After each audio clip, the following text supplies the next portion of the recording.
বিয়ে বাড়ি থেকে ফিরে ঘর গোছানোর বদলে উল্টো সে এলোমেলো করে রেখেছে। তাই এখন ঠিক করে বিশ্রাম বাদ দিয়ে সব গোছাবে। চুলগুলো ঝুটি করে কাজে লেগে পড়ে সে। সব গুছিয়ে সায়নের লাগেজটা খাটের নিচ থেকে বের করে, যেটা সায়ন কয়েকদিন আগে বাসা থেকে এনেছে। লাগেজটা খুলে সায়নের জামা কাপড়গুলো বের করে সব আলমারিতে রেখে দেয় রায়দা। ঘড়ির দিকে তাকিয়ে দেখে বেশ রাত হয়ে এসেছে, তাই চটজলদি সায়ন আসার আগে জামা পাল্টে নেয় রায়দা। রাত 10টার দিকে দরজায় নক করে সায়ন। দ্রুত হেঁটে গিয়ে দরজা খুলে হাসি মুখে তাকায় রায়দা। সায়ন ক্লান্তি চোখে রায়দার হাসি মুখ দেখে নিজেও হেসে দেয়। মা অফিসে খাবার পাঠিয়ে দিয়েছে, নাও। রায়দার হাতে খাবারের ব্যাগ দিয়ে সায়ন বলে, আপনি গিয়ে আগে গোসল করেন, আমি খাবার গরম করছি। খাবারের ব্যাগ নিয়ে রান্নাঘরে চলে যায় রায়দা। দরজা লাগিয়ে সায়ন গোসল করতে বাথরুমে ঢোকে। রান্নাঘরে থাকা অবস্থায় রায়দার ফোন বেজে ওঠে। দৌড়ে গিয়ে ফোন হাতে নিয়ে দেখে তার বাবা মান্নান রাফেদ কল দিয়েছে। হাসি মুখে কল রিসিভ করে কথা বলতে শুরু করে রায়দা। কেমন আছিস মা? মান্নান রাফেদ জিজ্ঞেস করে। আলহামদুলিল্লাহ ভালো, তোমরা কেমন আছো? রায়দাও জিজ্ঞেস করে। তোমরা বলতে তোর মাকে বোঝালি? আমি তো ভালোই আছি, কিন্তু তোর মায়ের খবর সেই ভালো দিতে পারবে। মান্নান রাফেদ জবাব দেয়। কেন, কিছু হয়েছে নাকি? তার মেজ বোন নাকি বেড়াতে আসতে চাচ্ছে, আমাকে জিজ্ঞাসা করলো আসতে বলবে কিনা। তুমি কি বলেছো? আমি আর কি বলবো, বলেছি তোমার বোন ইচ্ছা হলে বলো আসতে। মারিয়াকে সাথে করে আনতে বলো, এসে বেরিয়ে যাক কিছুদিন। সেটা তো বলবোই। তোর এদিকের খবর কি, কেমন কি বুঝছিস? কার কথা জিজ্ঞেস করছো? কার আবার, তোর সংসারের কথা জিজ্ঞাসা করছি। সায়ন কেমন? আর ওর বাড়ির লোকের সাথে কথাবার্তা হয়েছে?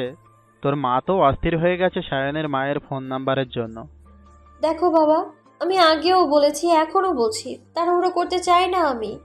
আমার আর একটু সময় লাগবে সিদ্ধান্ত নিতে। তাছাড়া ওনার বাড়ির লোকেরা আমাকে অনেক স্নেহ করে। ভেবেছিলাম ছোট বোনটার সাথে আমার মিলবে না, ঝগড়া করবে। এখন সেদিকে উল্টো ভাবি বলতে অজ্ঞান। রায়দার কথা শুনে মান্নান রাফেদ হাসতে থাকে। এক একে শান্তিকার করা কাণ্ডগুলো রায়দা মান্নান রাফেদকে বিস্তারিত বলে। শোন মা, আমি কখনোই চাইবো না তুই অসুখী হ, তাই তোর সিদ্ধান্তই শেষ সিদ্ধান্ত হবে। তোর যদি এক মুহূর্ত মনে হয় সায়ন তোর জন্য ঠিক মানুষ না, সঙ্গে সঙ্গে আমাকে জানাবি। আমি তোর কাছে এই কৈফিয়তও চাইবো না। জীবনে সংসারের থেকে বড় হলো সুখ শান্তি। তোমাকে ছোটবেলা থেকে পাশে পেলে আজ হয়তো জীবনটা অন্যরকম হতো। কথাটা বলে রায়দা দীর্ঘশ্বাস ফেলে। তরকারি গরম করছো? আমার খিদে পেয়েছে অনেক। তোয়ালে দিয়ে মাথা মুছতে মুছতে রান্নাঘরে প্রবেশ করে কথাটা বলে সায়ন। আচ্ছা বাবা, রাখছি, পরে কল দিব। কথাটা বলে কল কেটে দেয় রায়দা। তুমি কলে ছিলে, আমি খেয়াল করিনি, সরি, বিরক্ত করলাম। সায়ন বলে, বাবা কল দিয়েছিল, কথা বলা শেষ। আপনি বসুন, আমি খাবার আনছি। আমার কাছে দাও, আমি এগুছে নিয়ে যাই। আচ্ছা শুনেন না, কালকে সকালে ভাড়া টাকাটা নিয়ে আপনার বন্ধুকে পাঠিয়ে দিবেন। আমি ফ্রিতে কারো বাসায় থাকতে চাই না। রায়দার কথার কোনো উত্তর সায়ন দেয় না। চোখে মুখে তার অন্ধকার নেমে আসে। রায়দা সায়নের হাতে তরকারি বাটি দেয়। এরপর ভাত তরকারি নিয়ে খেতে বসে। খাওয়া শেষ করে রায়দা রান্নাঘরে চলে যায়। কাজ ছেড়ে রান্নাঘরের আলো নিভে শোবার ঘরে এসে দেখে আলো নেবানো। বারান্দা দিয়ে আসা চাঁদের আলোতে স্পষ্ট দেখা যাচ্ছে সব। বিছানায় সায়নকে দেখতে না পেয়ে বারান্দায় চলে যায় এসে। সিগারেট হাতে নিয়ে সায়ন উসখুস করছিল, জ্বালাবে নাকি জ্বালাবে না সেটা ভেবে। হুট করে রায়দা সায়নের হাত থেকে সিগারেটটা টেনে নেয়। লাইটার দেন, আমি একটু খেয়ে দেখি কেমন লাগে। কথাটা বলে সিগারেটটা ঠোঁটে দেয় রায়দা। রায়দার কাণ্ড দেখে সায়ন হাসে। ঠিক আছে, দিব। তার আগে আমার পাওনা বুঝিয়ে দাও। রায়দার সামনে দাঁড়িয়ে সায়ন বলে, কিসের পাওনা? আমার তো মনে পড়ছে না। রায়দা ভাবা ঢং করে বলে, হলুদ থেকে আসার পর গাড়ি থেকে কোলে করে উপরে আনার বদলে বলেছিলে যা চাইবো দিবা। আপনি এখনো সেই কথা ভুলেননি? আমি তো ভেবেছি ভুলে গেছেন। নিজের পাওয়া নেওয়ার কথা কি কেউ ভুলতে পারে? আগে লাইটার দেন, সিগারেট ধরিয়ে দেখি কেমন লাগে। রায়দার কথায় বিরক্ত হয়ে টান দিয়ে সিগারেটটা নিয়ে ফেলে দেয় সায়ন। আরে ফেললেন কেন? আপনি খেতে পারলে আমি খেতে কি সমস্যা? আপনি আসলে। রায়দার কথা শেষ হওয়ার পূর্বেই সায়ন এসে তার ওষ্ঠজোড়া আঁকড়ে ধরে। আবেশে চোখ বন্ধ করে সায়নের কাঁধে হাত রাখে রায়দা। রায়দাকে ছেড়ে কোলে তুলে বিছানার দিকে পা বাড়ায় সায়ন। আজকে জ্যোৎস্না বিলাস করব। সায়নের মুখে এমন কথা শুনে রায়দা হেসে সায়নের গালে ওষ্ঠ ছোঁয়ায়। তার মানে অনুমতি দিচ্ছ? মোটেও না। রায়দাকে বিছানায় বসিয়ে সায়ন জিজ্ঞেস করে। দুষ্টু হেসে রায়দার জবাব দেয়। ঠিক আছে, অনুমতি লাগবে না, আমার পাওনা আমিই বুঝে নিচ্ছি। কথাটা বলেই সায়ন রায়দার দিকে এগোতে থাকে।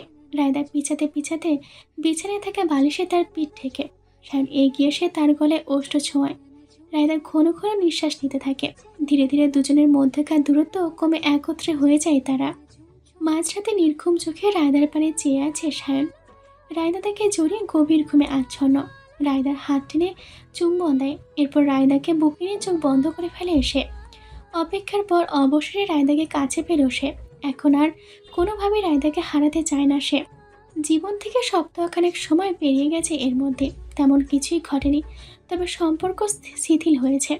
সায়ন ছুটি শেষ করে অফিসে নিয়মিত যাচ্ছে, তবে রোজ একবার নিজের মায়ের সাথে দেখা করে তবেই ফ্ল্যাটে ফিরতে হয় তার।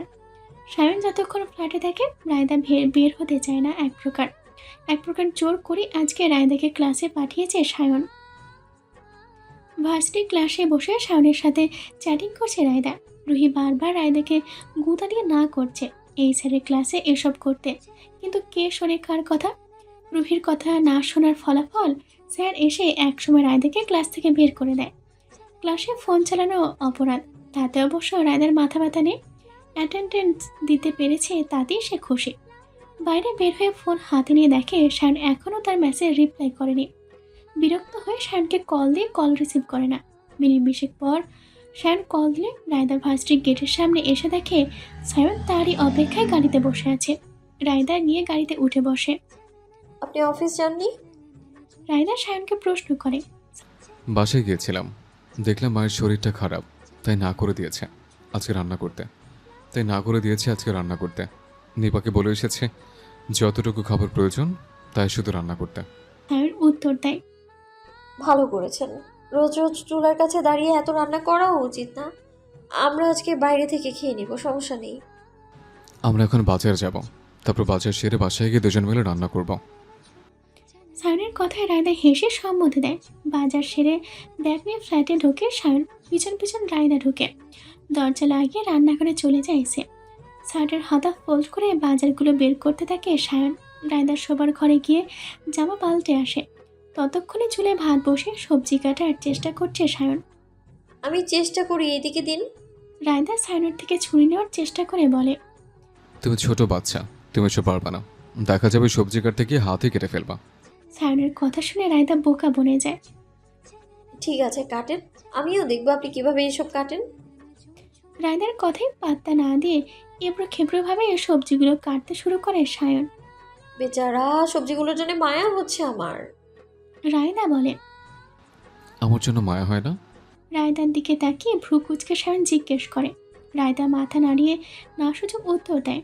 সবজি কাটা রেখে রায়দার হাত টেনে ধরে সায়ন। কি বলছো, আবার বলো। সায়ন গম্ভীর গলায় জিজ্ঞেস করে। বলছি, হয় না মায়া। রায়দার কথা শুনে হতাশ চোখে সায়ন তাকায়। সায়নের চাহনিতে রায়দা জোরে জোরে হাসতে থাকে। দরজায় নক করার শব্দ হলে সায়ন রায়দাকে ছেড়ে আবারও সবজি কাটায় মন দেয়। রায়দা হাসতে হাসতে গিয়ে দরজা খোলে। দরজার সামনে অপরিচিত মুখ দেখে রায়দা হাসি মুখ রেখেই প্রশ্ন করে। জি, কাকে যাচ্ছেন? দরজার সামনে দাঁড়িয়ে থাকা মেয়েটা রায়দার পা থেকে মাথা পর্যন্ত পর্যবেক্ষণ করতে শুরু করে। কে এসেছে রে? এক আপু। সায়ন রান্নাঘর থেকে জিজ্ঞেস করে। রায়দার জবাব শুনে সায়ন রান্নাঘর থেকে ছুটে আসে। আমি এই সামনের ফ্ল্যাটে কাম করি। একবার ভাই কইছিল আপনাকে নাকি কামের লোক লাগবো, তাই আইলাম। রায়দা আবারও অপরিচিত মেয়েটাকে প্রশ্ন করে। মেয়েটা সরল গলায় জবাব দেয়। হ্যাঁ, আমি বলেছিলাম ওকে আসতে। আপনি কি কাউকে খুঁজছেন? কিন্তু আমি তো আপনাকে বলিনি এখন কাজের লোক রাখতে। কবে বললেন? আমাকে জানালেনও তো না। সায়ন উত্তর দেয়। রায়দার কথা শুনে মেয়েটা কিছু বলতে চাইছিল, সায়ন তাকে থামিয়ে দেয়। আপু, আপনি আসতে পারেন, এখন আমাদের সাহায্য করার জন্য লোক লাগবে না। সায়ন মেয়েটাকে বলে। সায়নের কথা শুনে মেয়েটার মধ্যে কোনো ভাবান্তর হয় না। সে সামনের ফ্ল্যাটের দরজা দিয়ে ভেতরে চলে যায়। সায়ন দরজা লাগিয়ে রায়দার হাত ধরে রান্নাঘরে নিয়ে আসে। তুমি ওনাকে দেখিয়ে বোঝনি উনি যে বাসায় কাজ করে? সায়ন রায়দাকে বলে, 3 পিস পরলেই কি মানুষের কর্ম বোঝা যায় নাকি? আচ্ছা, কাজের লোক রাখতে চাইছেন কেন? রান্নাবান্নার ঝামেলার কথা ভেবে? রায়দা সায়নকে প্রশ্ন করে। আরে রান্না না, আসলে ঘরের টুকিটাকি কাজের জন্য বলেছিলাম, কিন্তু এখন মনে হচ্ছে লাগবে না, তাই না করলাম।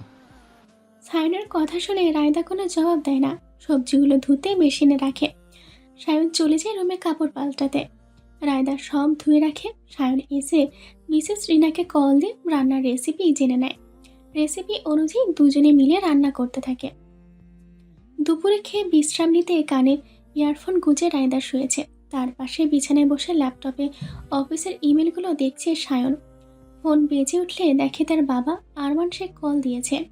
কল রিসিভ করে সায়ন কথা বলতে শুরু করে। আজকে অফিসে কেন আসেনি? গম্ভীর গলায় জিজ্ঞেস করে আরমান শেখ। স্যার, আসলে আমার বই শরীরটা অনেক খারাপ, তাই কাজে আসতে পারেনি। সায়ন উত্তর দেয়। কি বলবো বৌমার, কি হয়েছে? আরমান শেখ চিন্তিত গলায় জিজ্ঞেস করে। ওই তো, তার নাকি বমি বমি পাচ্ছে। সায়নের কথা শুনে আরমান শেখ কাশি দেয়। ডাক্তারের কাছে নিয়েছো? আরমান শেখ জিজ্ঞেস করে। হ্যাঁ, আগামীকালকে নেব, আজকে আপাতত বিশ্রাম করছে। আমাকে তো তোমরা জানানো উচিত ছিল এ বিষয়ে। ঠিক আছে, বৌমার খেয়াল রাখে, আর কালকে অফিসে আসার চেষ্টা করবা অবশ্যই। যদি বইয়ের শরীর ভালো হয় তাহলে অবশ্যই আসবো। রায়দার দিকে তাকিয়ে বলে সায়ন। রায়দা ভ্রু উঁচিয়ে জিজ্ঞেস করে, কি হয়েছে? সায়ন মাথা নাড়ায়। ইয়ারফোনে গান শুনছিল রায়দা, তাই সায়নের কোনো কথাই সে শোনেনি। ঠিক আছে, আমাকে আপডেট দিও। কথাটা বলে কল কেটে দেয় আরমান শেখ। কান থেকে ইয়ারফোন খুলে সায়নকে বিরক্ত করতে উঠে বসে রায়দা। কোনো একটা ফাইল দেখতে চাচ্ছিল সায়ন, সেই জন্য তার সহকারীকে কল দেয়। এই সুযোগে রায়দা এসে সায়নের হাত ধরে টানতে থাকে। ফোনে কথা বলে ব্যস্ত সায়ন, সেই দিকে রায়দার ভ্রুক্ষেপ নেই। সে সায়নের গাল টানছে, নাকে কামড় দিচ্ছে, কোলে মাথা রেখে শুয়ে পড়ছে, আবার চুলগুলো এলোমেলো করে দিচ্ছে। সহকারীর সাথে কথা বলতে গিয়ে সায়ন হতাশ চোখে তাকায় রায়দার দিকে। রায়দার এসব কাণ্ডে সায়ন যেই গম্ভীর স্বরে অফিসের লোকদের সাথে কথা বলে, সেটা আর পারছে না। একসময় বিরক্ত হয়ে সহকারীর কথা না শুনেই কল কেটে দিয়ে রায়দার কাছে টেনে নেয় সে। রায়দার 2 হাত ধরে ওড়না দিয়ে বেঁধে দেয়। রায়দা প্রশ্ন করে। সায়নের কথা শুনে রায়দা মুখ কালো করে পিছনে ঘুরে বসে। সায়ন ল্যাপটপে ফাইলটা দেখছিল, কিন্তু রায়দাকে চুপচাপ দেখে ল্যাপটপ বন্ধ করে রায়দাকে পিছন থেকে জড়িয়ে ধরে। রায়দার কাঁধে থুতনি রেখে সায়ন বলে, কি সমস্যা? হাত কেন বাঁধছেন? তা করেন কাজ। না, কে করেছে আপনাকে? এমনিতেই আমার হাত বেঁধে বসিয়ে রেখেছেন, আমি তো আর বিরক্ত করছি না আপনাকে। রায়দা অভিমানের স্বরে বলে। সায়ন হেসে রায়দার হাতের বাঁধন খুলে দেয়। হাতের বাঁধন ছাড়া পেয়ে রায়দা বিছানা থেকে নেমে বারান্দায় গিয়ে বসে থাকে। বারান্দার দিকে একবার তাকিয়ে সায়ন নিজের কাজে ব্যস্ত হয়ে যায়। সন্ধ্যা নামতেই সায়নের জমানো কাজগুলো শেষ হয়। রায়দা এর মধ্যে নিজের নোট বই নিয়ে পড়তে বসেছিল। তুমি আমাকে কাজের সময় বিরক্ত করছো, তাই জাস্ট কিছুক্ষণ এভাবে থাকবা, আমি ফাইলটা চেক করেই তোমাকে শাস্তি দেব। কি চাচ্ছ বলো তো? অফিসে যায়নি সেটার জন্য বাবার কাছে মিথ্যা বললাম, এখন যদি কাজগুলো না করে দেই তাহলে চাকরিটা থাকবে না। তোমার সিটি কবে? সায়ন রায়দার পাশে বসে জিজ্ঞেস করে। রায়দা এক ধারে ম্যাথ করে ব্যস্ত ছিল। এর মধ্যে সায়নের কথাই তার ধ্যান ভাঙে। আর কবে? 2 দিন পর। রায়দা জবাব দেয়। তুমি যে কি পড়াশোনা করতেছো কে জানে, এত কষ্ট করে কে বলছে তোমাকে ইঞ্জিনিয়ারিং পড়তে? সহজ একটা বিষয় পড়লেই পারতা। সায়নের কথা শুনে চোখ তুলে রায়দা তাকায়। আপনার শ্বশুর আমাকে ফাঁসিয়ে দিয়েছে ইঞ্জিনিয়ারিংয়ে। এখন বই খাতা রেখে জামা পাল্টে আসো, আমরা বের হব। কোথায় যাবেন এখন? লং ড্রাইভে যাব, সাথে আমার পছন্দের রেস্টুরেন্টে। সায়নের কথায় বই খাতা রেখে রায়দা চলে যায় রেডি হতে। রেস্টুরেন্ট থেকে রাতের খাবার খেয়ে বেরিয়েছে রায়দা আর সায়ন। ড্রাইভিং সিটে অনায়াসে গাড়ি চালাচ্ছে সায়ন। পাশের সিটে বসা রায়দা ফোনে মেসেজ আদান প্রদানে ব্যস্ত। অনেকক্ষণ ধরে রায়দার এহনো কাজে সায়ন বিরক্ত হয়। হাত বাড়িয়ে রায়দার ফোন কেড়ে নেয় সে। হুট করে ফোন কেড়ে নেওয়াতে রায়দা থতমত খায়। আরে ফোন নিলেন কেন? ফোনটা ফেরত দিন। রায়দা ব্যস্ত গলায় বলে। আমি পাশে থাকা অবস্থায় তুমি আমার থেকে বেশি তোমার ফোনকে গুরুত্ব দিচ্ছ, যেটা আমার সহ্য হচ্ছে না। সায়ন ঠান্ডা স্বরে বলে। Are you jealous mister Imtiaz Sayan? Raida দুষ্টু হাসি দিয়ে জিজ্ঞেস করে। হিংসা করে বিষয়টা যদি তোমাকে নিয়ে হয়, তাহলে আমি সবসময় হিংসা করি। রায়দার দিকে তাকিয়ে বলে সায়ন। আচ্ছা ফোনটা ফেরত দিন, ব্যাগে রেখে দিব। রায়দা হাত বাড়িয়ে বলে। তুমি আমাকে এখনো বিশ্বাস করো না, তাই না? মন থেকে মেনে নাওনি, শুধু মেনে নেওয়ার চেষ্টা করছো। আচমকা সায়নের এমন কথায় রায়দার হাসি মুখ মিলিয়ে যায়। হঠাৎ এমন কথা কেন বলছেন জানতে পারি? অর্কের বোনকে পালিয়ে বিয়ে করতে সাহায্য করলে, অথচ আমাকে একবার বিষয়টা জানাওনি বা প্রয়োজন বোধ করনি। না জানানোর একটাই কারণ, তুমি আমাকে বিশ্বাস করো না, তাই জানাওনি। আমাকে বললে কি আমি তোমায় বারণ করতাম যেতে? সায়ন ধীর গলায় জিজ্ঞেস করে। কিছু বিষয় থাকে যেগুলো সবাইকে বলা যায় না। কথাটা পাঁচকাট করতে চাচ্ছিলাম না, তাই জানাইনি। রায়দার মুখে এমন কথা শুনে সায়ন হাসে। হাসছেন কেন? হাসি কিছু বললাম নাকি? এই যে তুমি নিজে বললে আমায় বিশ্বাস করো না। আশ্চর্য, এই কথা আমি কখন বললাম? সামান্য একটা বিষয় নিয়ে শুধু শুধু জল ঘোলা করছেন। রায়দার কথায় কোনো জবাব দেয় না সায়ন, চুপ করে গাড়ি চালাতে থাকে। রায়দার পিছনে যে ছেলেটাকে লাগিয়েছিল, সেই ছেলেই কোনো এক কাজে ওই এলাকায় গিয়েছিল। তখনই রায়দাকে কাজী অফিসের সামনে দেখে। কৌতূহল হয়ে পিছনে বিস্তারিত সায়নকে জানায় সে। সায়ন ঘটনা জেনেও এতদিন চুপ ছিল, ভেবেছিল রায়দা এই বিষয়ে নিজে এসে বলবে। কিন্তু এতদিনেও রায়দা এই বিষয়ে যখন তাকে বলেনি, তখন ভেতর থেকে সায়নের খারাপ লাগা তৈরি হয়। রায়দা বাহিরের দিকে তাকিয়ে গভীর চিন্তায় নিমজ্জিত হয়। সায়ন এই ঘটনা জেনেছে, এতে তার মাথা ব্যথা নেই, কিন্তু কিভাবে জেনেছে সেটাই মাথা ব্যথা। কিছু একটা ভেবে রায়দার নখ কামড়াতে থাকে। রায়দার সামনে ফোনটা ধরলে ফোনটা পেয়ে রায়দা কিছু দেখে। ফোন লক করে ব্যাগে রেখে দেয় সে। গাড়ির ভেতরে থাকা মানুষ দুজনের মধ্যে চলছে নীরবতা। হাত বাড়িয়ে রায়দা গাড়ির রেডিও চালু করে দেয়। রেডিও চালু করার পর বেজে ওঠে গান। সায়ন রায়দার দিকে না তাকিয়ে গানের কথার সাথে তাল মিলিয়ে গাইতে শুরু করে। রায়দা গালে হাত দিয়ে সায়নের গম্ভীর মুখটার দিকে তাকিয়ে ভাবনায় ডুব দেয়। পরের দিন দুপুরবেলা ক্লাস শেষ করে গাছতলায় এসে মুখ ভার করে বসে আছে পায়েল। রায়দা আড়মোড়া ভেঙে ক্যান্টিনে যাচ্ছিল, তখনই গাছতলায় পায়েলকে দেখে সেদিকে পা বাড়ায় সে। কিরে, মন খারাপ? সবাই তো ক্যান্টিনে গেল, তুই কেন একা এখানে? পায়েলের পাশে বসে রায়দা জিজ্ঞেস করে। এমনি কিছু হয়নি, তুই যা ক্যান্টিনে, আমি একটু পর আসছি। পায়েল উত্তর দেয়। কথা না লুকিয়ে বল আমায়, আমি ট্রাই করব সমাধান করার। রায়দা পায়েলের কাঁধে হাত রেখে বলে। পায়েল রায়দার দিকে ছলছল নয়নের তাকে আচমকা জড়িয়ে ধরে। আন্টি কিংবা আঙ্কেল কিছু বলেছে, নাকি বড় আপু কিছু বলেছে? পায়েলের পিঠে হাত রেখে রায়দা জিজ্ঞেস করে। রুবেল ভাই আমাকে ইগনোর করতেছে। রায়দাকে জড়িয়ে বলে পায়েল। কেন হঠাৎ ইগনোর করবে? কেন? তুই কি এমন করেছিস যে তোরে ইগনোর করবে? উনি যখন আমার পরিবারের সম্পর্কে জিজ্ঞাসা করেছিলেন, তখন আমি মজা করে বলেছিলাম আমাদের পরিবার নিম্নবিত্ত। তখন সে নিজের পরিবারের বিষয়ে বিস্তারিত জানিয়েছিল। একসময় আমার মনে হলো ওনাকে মিথ্যে বলা উচিত হয়নি, তখন সত্যিটা জানায়। আর সে যখন জানতে পারে আমার পরিবার উচ্চবিত্ত, তখন থেকে আমার কল রিসিভ করে না, এমনকি মেসেজের উত্তরও দেয় না। পায়েলের কথা শুনে রায়দা বুঝতে পারে। এমনও হতে পারে সে অফিসের কাজে ব্যস্ত, তাই হয়তো যোগাযোগ করছে না। পরে ফ্রি হয়ে হয়তো যোগাযোগ করবে। না, সে মেসেজ পাঠিয়েছে, দাঁড়া দেখাচ্ছি তোকে। সে বড় একটা ভুল করে ফেলেছে। কথাটা বলে ব্যাগ থেকে ফোন বের করে রুবেলের মেসেজ করে বের করে পায়েল। এই যে দেখ, এখানে স্পষ্ট লেখা আমি মিথ্যাবাদী মেয়ে, আর আমি নাকি তার সরলতার সুযোগ নিয়েছি। এমন মিথ্যাবাদী মেয়ের সাথে সে মরে গেলেও আর কথা বলবে না। কথাটা বলে ব্যাগ থেকে ফোন বের করে রুবেলের মেসেজ বের করে পায়েল। কথাটা বলে পায়েল কান্না করে দেয়। আরে তুই কান্না করছিস কেন? তুই কি রুবেল ভাইকে ভালোবাসিস? রায়দার কথা শুনে পায়েল কান্না থামিয়ে তাকায়। জানি না, শুধু জানি উনি আমাকে ইগনোর করার পর থেকে আমার খাওয়া ঘুম সব হারাম হয়ে গেছে, কিছুই ভাল লাগছে না আমার। পায়েলের উত্তর শুনে রায়দা হাসি দেয়। পায়েল, তুই তো শেষ। রুবেল ভাইয়ের প্রেমে একদম ডুবে গেছিস তুই। তোকে আর কেউ তুলতে পারবে না রে, একমাত্র রুবেল ভাই ছাড়া। রায়দার এমন কথা শুনে পায়েল বোকার মতো তাকায়। আমি সায়নকে কল দিয়ে তোর সাথে রুবেল ভাইয়ের দেখা করানোর ব্যবস্থা করে দিচ্ছি। ওয়েট, তোর কাজ হলো নিজের ভালোবাসার কথা ওনাকে জানানো। কথাটা বলে রায়দা ব্যাগ থেকে ফোন বের করে সায়নকে কল দেয়।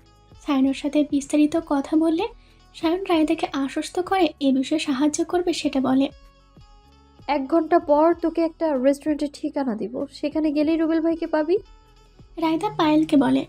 কিন্তু উনি কি আসবে? পায়েল প্রশ্ন করে। রুবেল ভাইকে আনার ব্যবস্থা করবে সায়ন, সেটা তোর চিন্তা করতে হবে না। রায়দার কথা শুনে পায়েল আবারও রায়দাকে জড়িয়ে ধরে। রায়দা হেসে পায়েলের মাথায় হাত বুলিয়ে দেয়। শোন, সুযোগটা হাতছাড়া করবি না একেবারেই। ওনার মুখ থেকে স্বীকার করিয়েই ছাড়বি। আমার মনে হয় রুবেল ভাইও তোকে ভালোবাসে, কিন্তু বলতে চায় না। রায়দা পায়েলকে বলে। পায়েল হেসে রায়দাকে ছেড়ে মাথা নাড়ায়। 1 ঘন্টা পর সায়ন রায়দার ফোনে ঠিকানা পাঠালে সেই ঠিকানা পায়েলকে দেয় সে। ঠিকানা পেয়ে পায়েল বের হয় রুবেলের সাথে দেখা করার উদ্দেশ্যে। কফি শপের এক ছোট্ট টেবিলে বসে ফোন বের করে সায়নকে কল দেয় রুবেল, কিন্তু সায়ন কল রিসিভ করে না।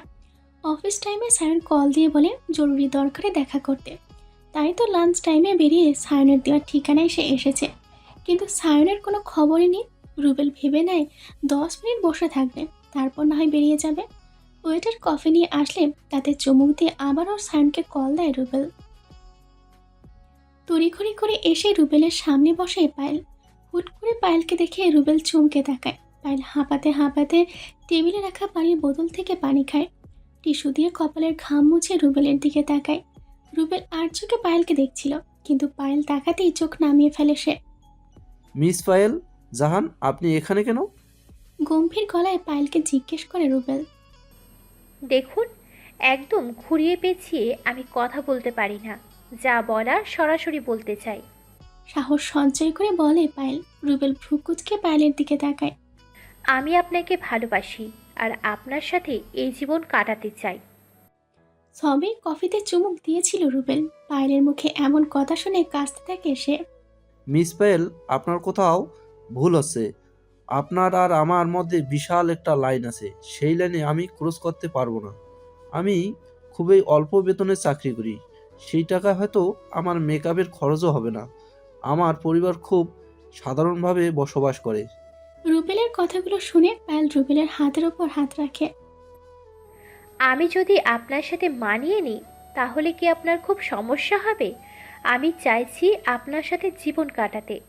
অর্থের সুখ এত বছর পেয়েছি, এবার শুধু ভালোবাসার সুখটা পেতে চাই। আপনি কি আমায় সেই ভালোবাসা দেবেন? পায়েলের কথা শুনে রুবেল চোখ তুলে তাকায়। এই মুহূর্তে পায়েলকে ফিরিয়ে দেওয়ার শক্তি তার নেই। এইরকমই একজনকে সে সব সময় নিজের করে চাইতো। এই যে হাতটা ধরলাম, আর ছাড়বো না, কথা দিলাম। পায়েলের হাতের ওপর হাত রেখে রুবেল বলে। পায়েল খুশিতে হেসে দেয়। পায়েলের হাসি দেখে রুবেলের বুকে প্রশান্তি বয়ে যায়। ইস, হাসলে তোমায় পুরো ঐশ্বর্যের মতো লাগে। আর কতদিনের শখ ঐশ্বর্যের সাথে কাজরা গানে কমর দুলাবো। আসল ঐশ্বর্যকে তো পেলাম না, তোমাকে দিয়েই কাজ চালাবো। রুবেলের কথা শুনে পায়েলের হাসির বেগ বেড়ে যায়। লোকটার আবল তাবল কথাগুলো পায়েলের ভীষণ পছন্দ। মুহূর্তেই যে কাউকে হাসাতে পারে। হাতে হাত রেখে সত্য ভালোবাসায় জয়ী যুগল গল্পে মেতে ওঠে। ক্লাস শেষ করে ভার্সিটি থেকে রিক্সায় করে ফ্ল্যাটে ফিরছিল রায়দা। হঠাৎ ফোন বেজে উঠলে ব্যাগ থেকে ফোন বের করে দেখে রওশনারা কল দিয়েছে। হঠাৎ রওশনারার কল দেখে রায়দা অবাক হয়।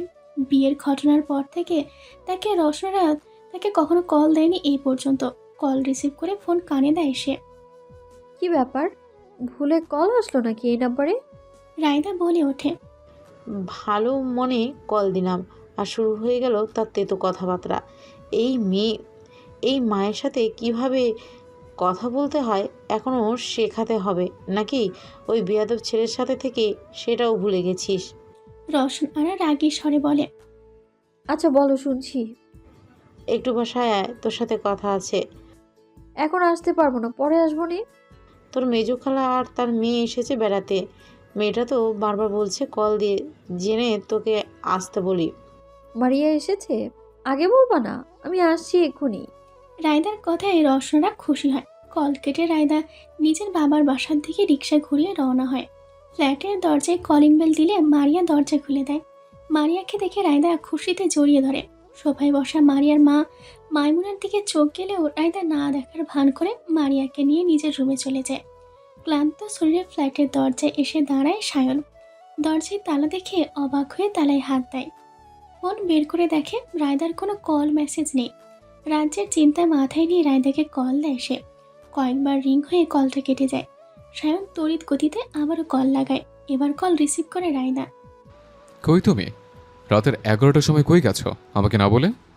সায়ন রাগান্বিত স্বরে জিজ্ঞেস করে। আপনাকে তো কল দিয়ে জানাতে ভুলেই গেছি। আসলে আমি বাবা বাড়ি এসেছি দুপুরবেলা। রায়দা সোজা সাপটা উত্তর দেয়। তোমার কি কোনো দায়িত্ব জ্ঞান নেই? আমি সারাদিন পর অফিস থেকে এসে তোমাকে না পেয়ে চিন্তা করব, সে কথা তোমার মাথায় আসেনি? একটা মেসেজ দিয়ে তো জানাতে পারতে কই আছো। তুমি এখন এসব বুঝো না? আর বুঝবা কবে? এক নাগারে কথাগুলো বলে দম নেই সায়ন। আরে বললাম তো ভুলে গেছি, আপনি তো রিয়াক্ট কেন করছেন? সকালে আমি ফিরে আসবো, আপনি খেয়ে ঘুমান। আর ফিরতে হবে না, থাকো সেখানে। কথাটা বলে রায়দাকে কথা বলার সুযোগ না দিলে কল কেটে দেয় সায়ন। কল কাটার পর রায়দার সাথে সাথে সায়ন নাম্বারে কল দিলে নাম্বার বন্ধ দেখায়। এবার রায়দার মাথায় চিন্তার ঝড় বয়ে যায়। রুমের মধ্যে অস্থির হয়ে পায়চারি করছে রায়দা আর সায়নের নাম্বারে ডায়াল করছে। প্রতিবার কল দিচ্ছে আর নাম্বার বন্ধ পেয়ে নিরাশ হচ্ছে। রায়দার অস্থিরতা দেখে মারিয়া বিছানা থেকে উঠে এসে রায়দার কাঁধে হাত রাখে। কি হয়েছে আপা? কিছু নিয়ে চিন্তায় আছেন? মারিয়া রায়দাকে জিজ্ঞেস করে। না রে মারু, কিছু না। তুই খেয়েছিস? মারিয়ার দিকে সৌজন্য হেসে রায়দা বলে। হ্যাঁ খাইলাম তো, কিন্তু আপনি তো খাইলেন না। আমার খেতে ইচ্ছে করছে না একদমই। বাবা তো এখনো আসেনি। না, খালুর আইতে নাকি দেরি হইব, খালামুনি কইল। তুই আমার বিছানায় শুয়ে পড়, আমি পরে শুবো। রায়দার কথা মতো মারিয়া বিছানায় গিয়ে শুয়ে পড়ে। রুমের আলো নিভিয়ে বারান্দায় এসে আবারও সায়নকে কল দেয় সে। আধা ঘন্টা পর বারান্দা থেকে রুমে এসে টেবিলের উপর থেকে পানির বোতল নিয়ে মারিয়ার দিকে তাকায়। বাইরের থেকে আসা বৈদ্যুতিক আলোতে মারিয়ার ঘুমন্ত মুখ দৃশ্যমান হয়। বোতল থেকে পানি পান করে আবারও ফোনটা হাতে নেয় সে। রাত বাজে তখন প্রায় 12টা। কলিং বেলের শব্দে রায়দা বুঝে তার বাবা চলে এসেছে। ফোন বিছানায় রেখে চুলগুলো খোপা করে ওনা খুঁজতে থাকে গায়ে দিয়ে বসার ঘরে যাওয়ার জন্য। তড়িৎ গতিতে কেউ রুমে এসে রায়দাকে পিছন থেকে জড়িয়ে ধরে। গলায় মুখ খুঁজে জোরে জোরে শ্বাস নিতে থাকে সে। আচমকা এমন ঘটনায় রায়দা কেঁপে ওঠে। পেটের ওপর রাখা হাত জোড়ার ওপর কাঁপা কাঁপা ডান হাতটা রাখে রায়দার। আর একটু হলে মরে যেতাম। সেই সকালে বেরিয়েছে, তোমায় দেখি এরপর কতগুলো ঘন্টা কেটেছে। সারাদিন পর ফিরে তোমায় দেখা একটা অভ্যাস হয়ে গেছে। রিপ, তুমি ছিলে আমার ভালোবাসা, এখন হয়ে গেল অভ্যাস। না অভ্যাস না বদভ্যাস, যেটা আমি কখনোই ছাড়তে পারবো না আর ছাড়তেও চাই না। ধীর গলায় কথাগুলো বলে সায়ন। রায়দা সায়নের কথার কোনো জবাব না দিয়ে বারান্দায় থাকা ফুল গাছটার দিকে তাকিয়ে থাকে। এই মুহূর্তে তার কি বলা উচিত খুঁজে পায় না। কথা বলছো না কেন? আমার উপর অভিমান করেছ? অনেক রেগে গেছিলাম তখন তোমার উপর, তাই ফোন বন্ধ করে দিয়েছিলাম। আমার প্রতি তোমার এই ছোট ছোট অনীহা আমায় বড্ড কষ্ট দেয়। দেখো, তোমার উপর রাগ করেও থাকতে পারিনি, ছুটে চলে এসছে। তুমি এবার অভিমান কমিয়ে একটু জড়িয়ে ধরো আমায়। রায়দাকে শক্ত করে জড়িয়ে কথাগুলো বলে সায়ন। রায়দার কাছ থেকে এবারও কোনো উত্তর না পেয়ে সায়ন উতলা হয়ে যায়। রায়দাকে ছেড়ে সামনে এসে দাঁড়িয়ে রায়দার হাত টেনে চুমু দেয় সে। আপনি হাত মুখ ধুয়ে আসেন, আমি খাবার দিতে বলছি। রায়দার জড়তা নিয়ে কথাটা বলে। পালাচ্ছ কেন? সারাদিন পর এখন খেতে এসছে, বাসে ফিরবো চলো। এখানে থাকলে আমার খালি মনে হয় শাশুড়ি তোমায় আমার থেকে রেখে দেবে। বাসে ফিরে আগে আদর নিব, তারপর খাবো। রায়দার হাত জোড়া টেনে নিজের গালে রেখে বলে সায়ন। রায়দা মৃদু হেসে সায়নের গালে হাত বোলায়। আমি বসার ঘরে যাচ্ছি, তুমিও চলো। শ্বশুর শাশুড়িকে বলে বের হয়ে জামা পাল্টাতে হবে না, যা পরে আছো সেভাবে চলো, সমস্যা নেই। এখন রাস্তা ফাঁকা আছে, যেতে সময় লাগবে না। রায়দার খোপা করা চুলগুলো খুলে দিয়ে সায়ন বলে। রায়দার ইচ্ছে করছে না এখন নিজের রুম ছেড়ে ফ্ল্যাটে ফিরতে, কিন্তু সায়নকে এই কথা বলবে সাহসও করতে পারছে না। খালি মনে হচ্ছে এই কথা বললে সায়ন চরম রেগে যাবে। কি ভাবছো? সায়নের চলো ক্লান্ত যাই। মুখটার দিকে তাকিয়ে রায়দা মায়া হয়। সারাদিন অফিস করে ফ্ল্যাটে ফিরেছিল, সেখান থেকে সোজা গাড়ি ড্রাইভ করে এত রাতে তাকে নিতে এসেছে। রায়দা রাগ করেছে ভেবে সায়ন রায়দাকে কাছে টেনে নেয় রায়দার রাগ ভাঙাতে। হুট করে রুমের আলো জ্বলে উঠলে বিরক্ত চাহনিতে সায়ন আলো জ্বালানো ব্যক্তির দিকে তাকায়। রায়দা সায়নকে ছাড়িয়ে সোজা হয়ে দাঁড়ায়।